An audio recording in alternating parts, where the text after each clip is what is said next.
हमारी ज़िंदगी में कई सारे रिश्ते और चीज़ें होती है। बहुत सारे काम होते हैं, रोज़मर्रा के, मंथली, वीकली। इन सब की टू डू लिस्ट में हम अपने लिए भी टाइम निकालें। ये बहुत ज़रूरी है, क्योंकि हमारी रोज़ की टू डू लिस्ट में हम अपने लिए टाइम रखते ही नहीं हैं।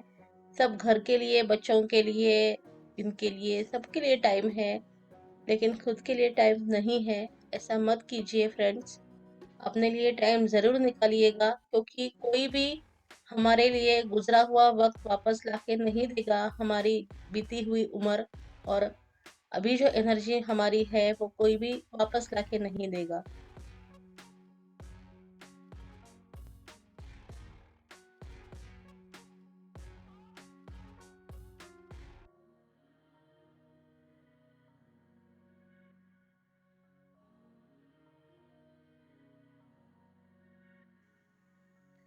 गुड मॉर्निंग फ्रेंड्स, कैसे हो आप सब? और आज है गुरुवार यानी कि बृहस्पतिवार।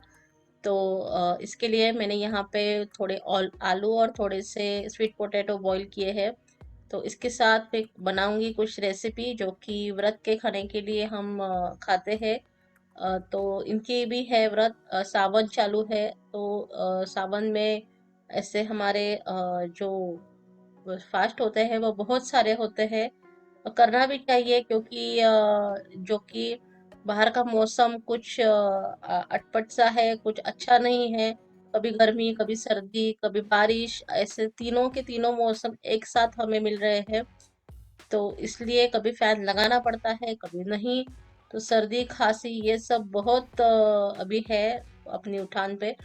तो इसीलिए हम थोड़ा सा हल्का हल्का ही आहार ले रहे हैं। और जो कि व्रत है, इसलिए हम यहाँ पे जो हम इसको थाली पीठ बोलते हैं, तो ये बनाने वाली हूँ। तो ये ऐसे बहुत हैवी नहीं होता, जैसे कि साबू की खिचड़ी होती है वैसा हैवी नहीं होता।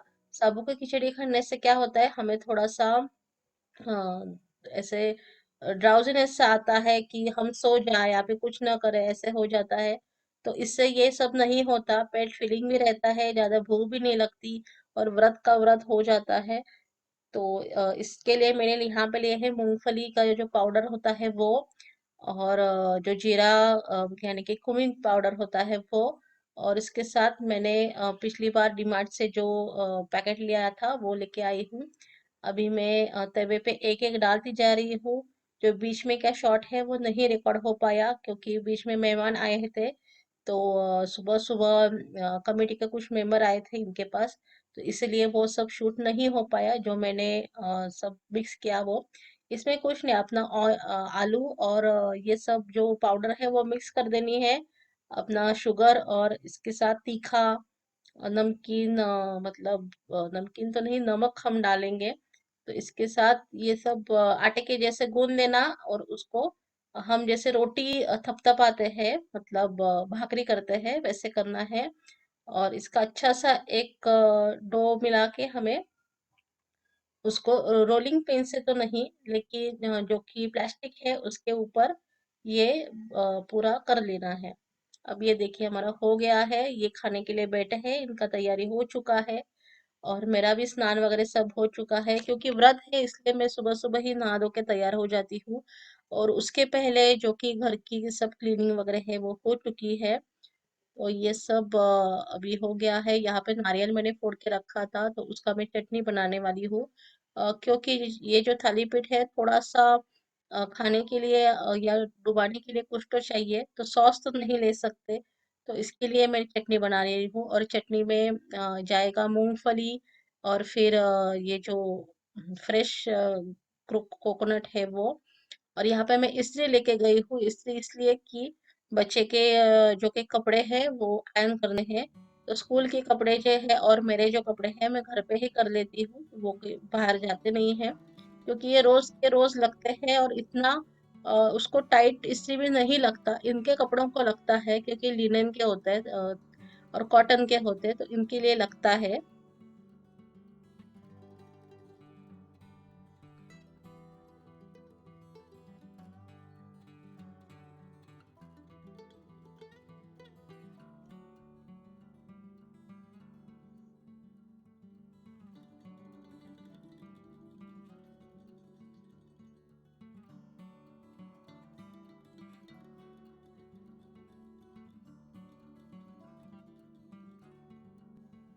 अब यहाँ पे मैं इनका टिफिन भी पैक कर देती हूँ। टिफिन में जाएंगे 2 थाली पीठ और इसके साथ चटनी। और देखिए जो कि दोपहर तक ये वैसे के वैसे सॉफ्ट बने रहते हैं, उसमें कुछ भी ऐसे करारापन नहीं आता। तो इसके साथ में दे रही हुई चटनी जो मैंने बोली थी, मूंगफली और कोकोनट। इसमें अदरक या लहसुन नहीं जाता, इसमें सिर्फ मिर्च जाती है और अपना नमक और शक्कर इतना ही जाता है और कुछ नहीं जाता।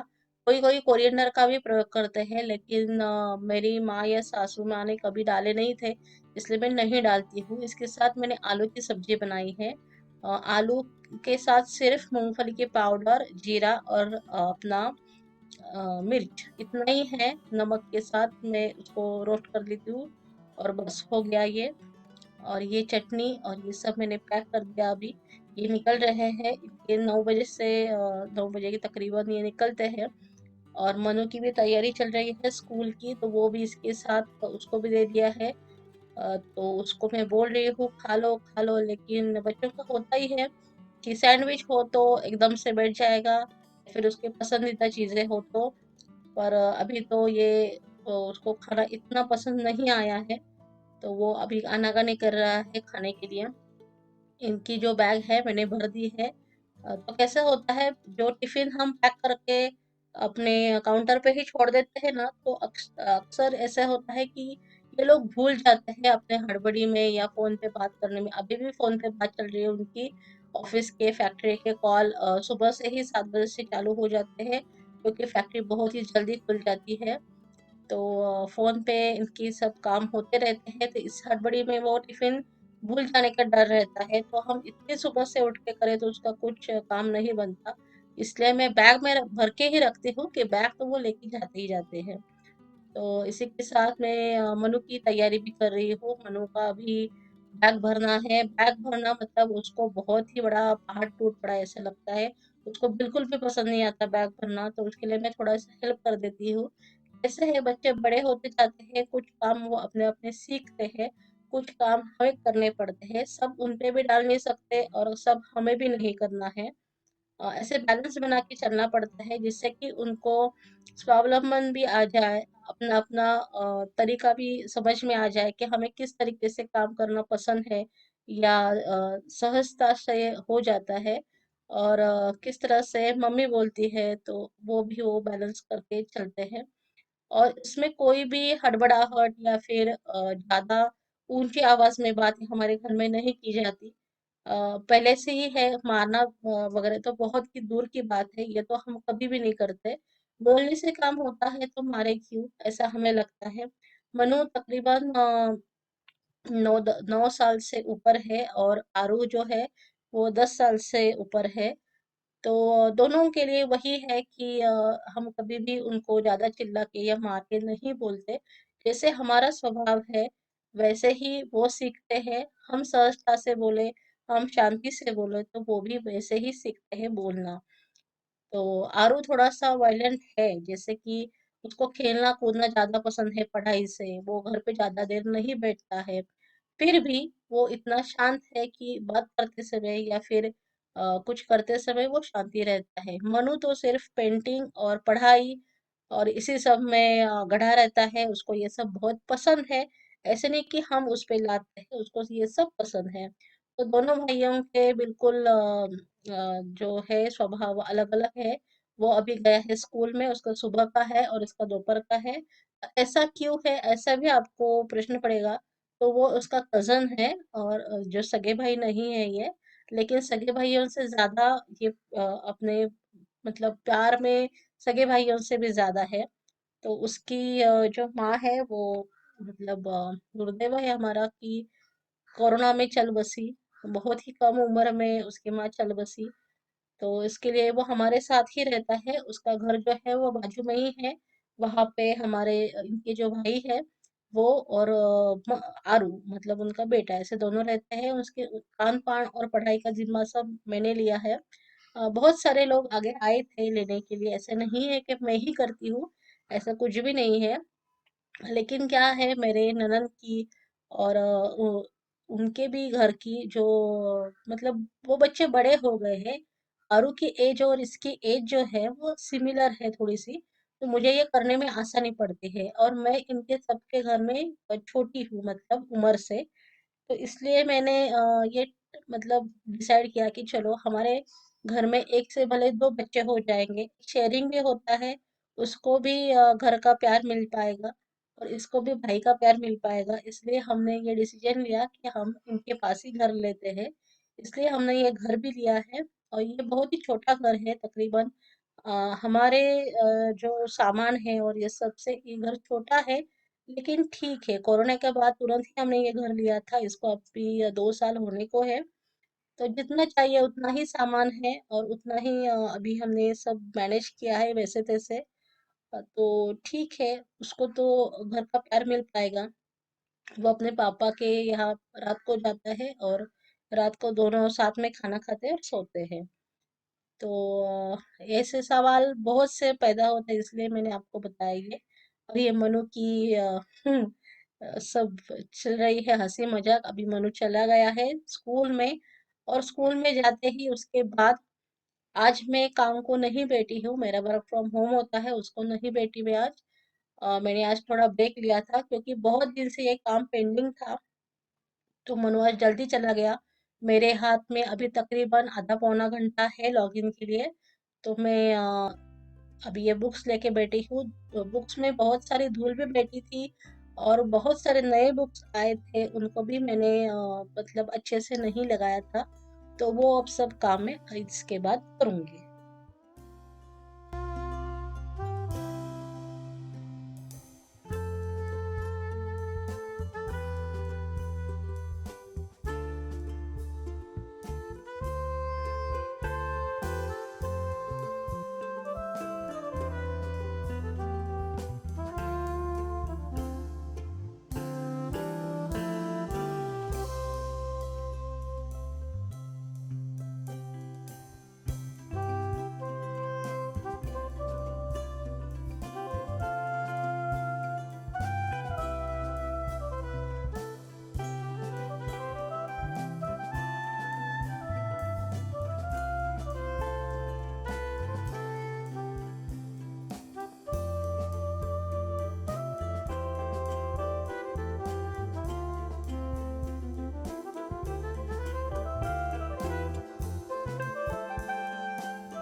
और मेरा बुक्स का कलेक्शन ये देखिए है, इतना ही है जो सामने है। कोई भी बक्से में बॉक्स में भर के नहीं रखा है, क्योंकि जितने सामने रहते हैं ना, तो हम उसको लेके मतलब पढ़ने का मन भी होता है। और हमें पता भी चलता है कितने बुक्स है, क्योंकि ये भी पढ़ते हैं, मैं भी पढ़ती हूँ। सबसे ज्यादा घर में मैं ही पढ़ती हूँ। और मनु के बुक्स भी है, लेकिन ये यहाँ पे नहीं है, उसका अलग सा कलेक्शन है, वो अलग से रहता है। और मेरी लाइब्रेरी भी है, पास में ही है, तो तकरीबन 2 किलोमीटर के दरियान। तो वो भी है, लेकिन अपना जो बुक्स का कलेक्शन है वो तो अपना ही होता है, कभी भी लो और पढ़ के लो। और ये मन की बात मोदी सिंह का बुक है, मतलब ये इसका ट्रांसलेशन एक्चुअली हमारे जो एक फ्रेंड है, तो वो बनाते हैं ये देखिए अच्छे अच्छे बुक्स है। मतलब आप कभी भी जिंदगी में किसी भी पड़ाव पे आप उसको रीड कर सकते हो। ये गजानन महाराज का चरित्र है, जिसका हम पारायण करते हैं। पारायण मतलब उसको रिपीट रिपीट में हम पढ़ते हैं। मतलब उनका जब जन्मदिन होता है तब, या फिर किसी बृहस्पतिवार में हम उसको पढ़ते हैं। तो अच्छे अच्छे से बुक्स है, और किसी फ्रेंड्स ने भी दिए हैं, कुछ मेरे दीदी ने दिए हैं, कुछ मैंने खुद से लिए हैं। ये भगवत गीता है जो मनु के मतलब पेट से था मनु, तो मैंने बहुत से बार उसको पढ़ा था भगवत गीता। ये युगंधर है, कृष्णा जी पे ये पूरा बुक है। तो बड़े बड़े बुक्स तो नहीं होते रीड करना, लेकिन हमारे पास होते हैं। ये अनुराधा तांबोळकर जी का बुक है, जो मुझे माँ के समान है। उनका चैनल है, उनके चैनल में भी बहुत सारा हेल्प हमने किया था, और जब लॉन्च था तब। और ये देखिए इनके 2 बुक्स है, अभी बहुत से बुक्स उसने निकाले हैं, उनके निकाले हैं, लेकिन ये 2 बुक्स उनके पहले वाले हैं एकदम। एनसाइक्लोपीडिया बोल दो, या फिर उनको रेसिपी में महागुरु बोल दो, कुछ भी बोल दो, लेकिन उनको कुछ भी आप पूछो तो झट से जवाब तैयार ही रहता है।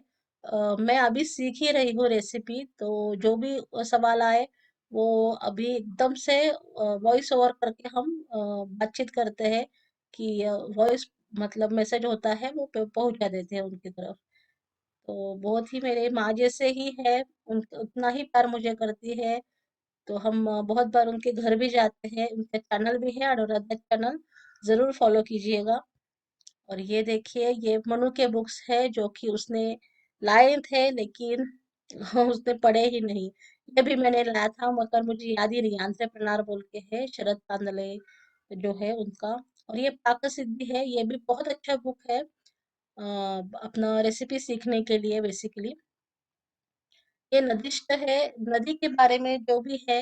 आपको यहाँ पे बहुत से मराठी बुक्स पढ़ने मिलेंगे, क्योंकि मेरा जो एजुकेशन हुआ है वो मराठी मीडियम का है, इसलिए वो समझ में ज्यादा आता है, इसलिए मैं वही बुक्स ज्यादा प्रेफर करती हूँ। अंग्रेजी है वो लाइब्रेरी से ले लेती हूँ, अंग्रेजी का कलेक्शन नहीं है मेरे पास, परचेसिंग नहीं है, और फ्रेंड्स भी है वो अंग्रेजी नहीं देते, तो इसलिए पढ़ना आता है, ऐसे नहीं कि पढ़ना नहीं आता, लेकिन मुझे मतलब अपना जो मदर टंग होता है वही अपना मतलब समझ ज्यादा होती है इसकी, ऐसा मुझे लगता है। तो ये भी हो गया क्लीन। ये देखिए हमें आगे से नहीं दिखता, लेकिन कितना सारा धूल और कूड़ा यहाँ पे जमा होता है जो हमारे बुक्स को डिस्ट्रॉय करता है। और इसके बाद जैसे जो जैसे कूड़ा जमा होता है, यहाँ पे कीड़े मकोड़े आना चालू होते हैं। स्पाइडर्स तो बहुत ज्यादा है, यहाँ पे नीचे घर है इसलिए स्पाइडर्स का जो चलन है वो बहुत ज्यादा है, तो हमें बराबर से इसकी साफ सफाई करना पड़ता है, नहीं तो ये सब खराब हो जाएगा। हमें इसको ग्लास डोर करवा के लेने हैं, इन फ्यूचर वो जरूर करेंगे, लेकिन अभी ये नया नया ही है। पूरा जो डिवाइडर बोल के शेल्फ हमने बनवाया है, कस्टमाइज है, यहाँ पे इसके ऊपर जो है हमारे भगवान जी है, और पीछे की बाजू है वो स्टैंड बनाया है बर्तनों के लिए। तो ऐसे बन के ये पूरा हॉल का हमने डिवाइड करके 2 रूम्स बनाए हैं। तो हॉल के यहाँ की तरफ किचन है, और वहाँ की तरफ जो बैठने की जगह है और टीवी वो है। तो जैसे मैंने बोला था कि छोटा ही घर है, तो उसी से अभी हमने काम चलाया है जैसे तैसे। तो ये सब बुक्स मैं अरेंज कर दूंगी, और इसके बाद आरू आएगा तो आरू के साथ मैं खाना खाऊंगी, और उसके बाद मैं लॉगिन करूंगी। आज तो अभी लॉगिन नहीं करूंगी क्योंकि मुझे लगा था कि आधे पौने घंटे में होगा, लेकिन बुक्स ऐसी चीज है ना, वो टेम्पटेशन है। जो पढ़ते हैं रेगुलर उनको पता होगा कि खाना और बुक्स रखेंगे, तो जिनको बुक का चाव है और अच्छे लगते हैं वो बुक्स ही उठाएंगे। तो मुझे तो मतलब दिवाली के दरमियान वगैरह पैसे ऐसे मिलते हैं ना, भाई की तरफ से या फिर ऐसे घर की तरफ से, तो वो सब मैं जमा करके रखती हूँ, और जैसे एग्जीबिशन लगे कहाँ पे सेल लगे बुक्स का, तो वहां जाके बहुत सारे बुक्स उठा के लेके आती हूँ। वहाँ पे 50% से लेके 25% तक ऑफ होता है, तो हो जाता है बुक्स का बुक्स, और हमारा जो आनंद है उसका तो मतलब कोई कहना ही नहीं है। तो ये सब मैं अभी लगा देती हूँ, और इसी के साथ मेरा ब्लॉग भी एंड करती हूँ। आपको भी बुक्स अच्छे लगते हो तो ज़रूर कमेंट कीजिएगा, अपना अच्छा सा बुक जो आपको बहुत भाता हो, बहुत पसंद आता हो, उसका नाम भी लिखिएगा। तो मैंने ना पढ़ा हो तो मैं ज़रूर पढ़ूंगी, चाहे किसी भी भाषा में हो, कोई फर्क नहीं पड़ता। तो मतलब हिंदी, अंग्रेजी, मराठी कोई भी है, तो आप ज़रूर बताइएगा, मैं ज़रूर पढ़ूंगी। और इसी के साथ ये ब्लॉग मैं एंड करती हूँ। आपको कैसा लगा ज़रूर बताइएगा, और हमारे चैनल को बहुत दीजिएगा, सब्सक्राइब कीजिएगा, लाइक कीजिएगा। Thanks for watching guys.